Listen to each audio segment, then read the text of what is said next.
Hey guys, it's Ryan from Ratings.com. Today we'll be looking and comparing two high-end soundbars, the Nakamichi Shockwave Ultra 9.2 channel and the Samsung HW Q90R.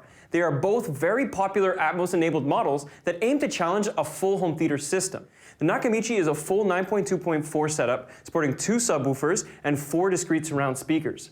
The Samsung is a tamer 7.1.4 system with only 1 sub and 2 satellite speakers, but it is definitely nothing to scoff at. In this video, we'll start by looking at the design of each, checking out the connectivity and features, and then we'll evaluate their sound performance. If you want to learn about how we test products or skip to any part of the video, the links are in the description below. Alright, let's start with the design. We'll start first with the Nakamichi. It has a fairly unique style.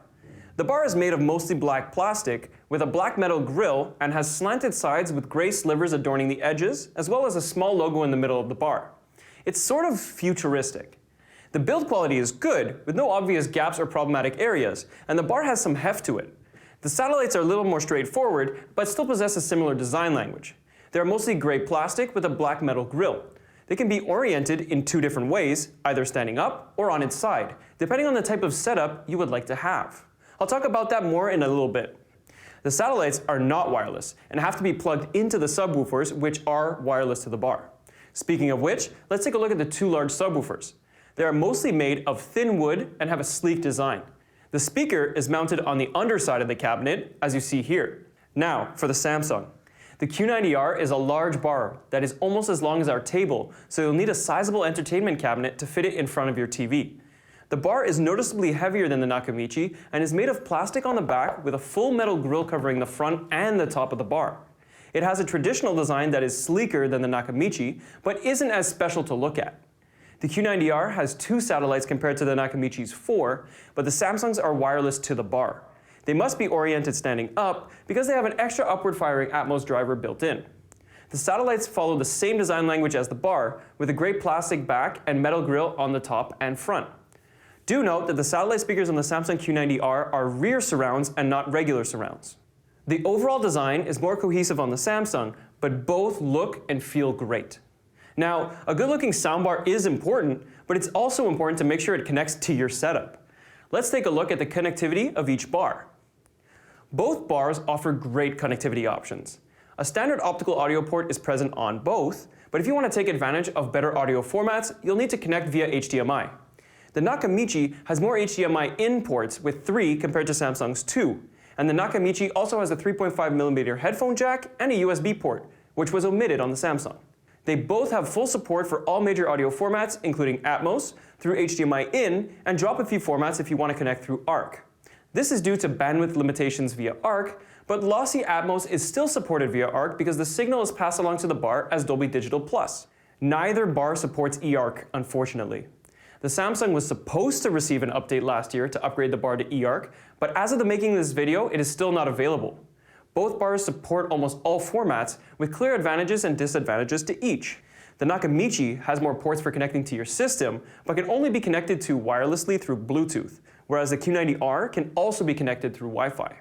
Now, before we check out the system setup and sound quality, we'll look at how you can control these soundbars.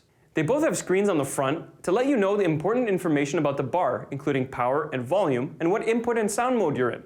The Nakamichi has physical controls located at the top of the bar where you can power on and off, change the input, control the volume, and initiate a sound demo.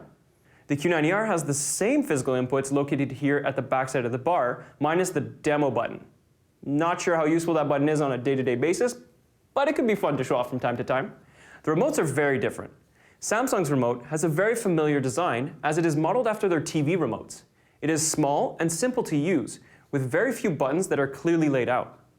The Nakamichi, on the other hand, went the complete opposite direction. The remote is big and has a lot of buttons. This allows you to customize the sound to your liking, which is great, but it makes for a somewhat confusing and cumbersome experience. Setting up the soundbar so it fits your room is really important. The Samsung Q90R is all wireless, so the bar, sub, and satellites don't need to be physically connected to each other, they just need power. The bar sits in front of your TV, and the sub can technically be placed anywhere in your room.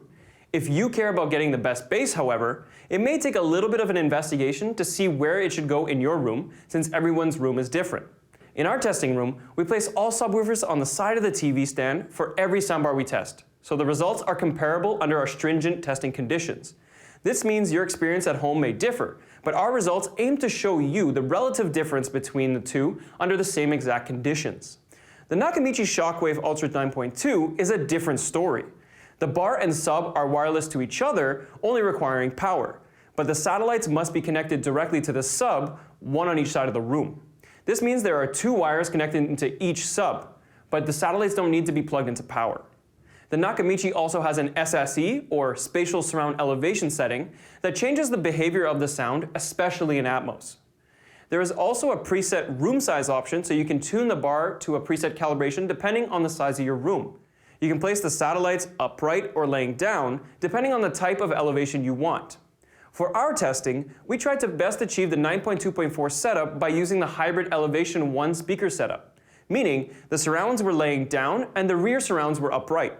The Samsung is definitely easier to set up, and you won't have cables running through your room, but the Nakamichi definitely has more flexibility to set up the room the way you want.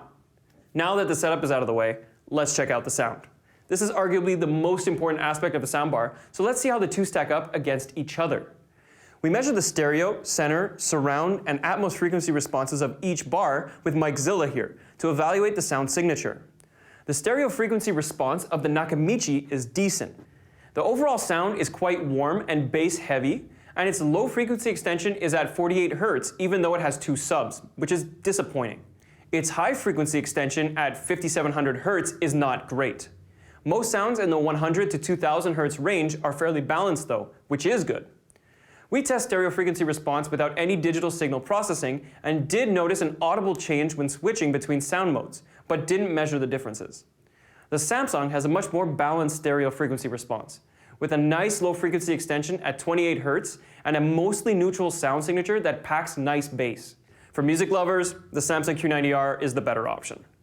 Now, for the stereo soundstage. Both have similar soundstage that is just a bit wider than the bar, which is good. These are both Atmos soundbars that aim to give a truly immersive 3D soundstage for movies. Although we don't evaluate this at the moment, both systems do it incredibly well.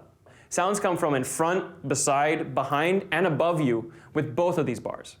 The Nakamichi is slightly more immersive in this case because the discrete surrounds add that extra bit of realism the side-firing surrounds of the Samsung just can't keep up with. Both bars get incredibly loud at just over 100 decibels, but the Samsung handles it better with less dynamic range compression. Both have very good harmonic distortion handling, and it should not be a problem for most people, even with a trained ear. Both soundbars have a very good center channel performance, where the Nakamichi trails just behind the Samsung thanks to the Q90R's more neutral sound profile, which is better for hearing vocals and dialogue. As I mentioned just before, the Nakamichi has a much better surround sound performance thanks to the discrete surround speakers. You can also position the surround speakers in a multitude of configurations to really nail down the audio in your room to your preference. The side-firing surrounds of the Samsung are still decent though, as they give a somewhat 360 immersive feeling. In terms of Atmos upfiring speaker performance, both do okay. Using upfiring speakers to simulate discrete Atmos ceiling speakers is difficult, but both bars do a good job. The Samsung has 2 discrete channels on the bar and 2 others on the satellites for Atmos, whereas the Nakamichi uses software to simulate upfiring Atmos speakers from the bar and satellites. Both implementations in this case result in a very similar experience. Overall, both of these soundbars are monster systems that are sure to impress. The Samsung Q90R is probably the better buy for most people, but it really depends on what's important to you. If you're looking for a truly impressive 360 immersion experience with lots of connectivity options, the Nakamichi is the way to go, but you'll need to adjust the settings so that it sounds right in your setup. That's all for today. This was our first direct comparison for soundbars, and I know it was one a lot of you have been waiting for. Let us know what you think about this comparison, and if you'd like to see more in the future. If you're thinking about getting one of these soundbars, comment down below which one you decided to go with. As always, you can check out all of the measurements on our website. If you like this video, subscribe to our channel and hit the bell to get notified for upcoming reviews. Also, become an insider on the website for access to our latest measurements first. One last thing. Our team is growing and hiring in our offices in Montreal for various positions. So if you're interested in helping people find the best products for their needs, check out the career page on our website. Thank you very much for watching, and see you next time.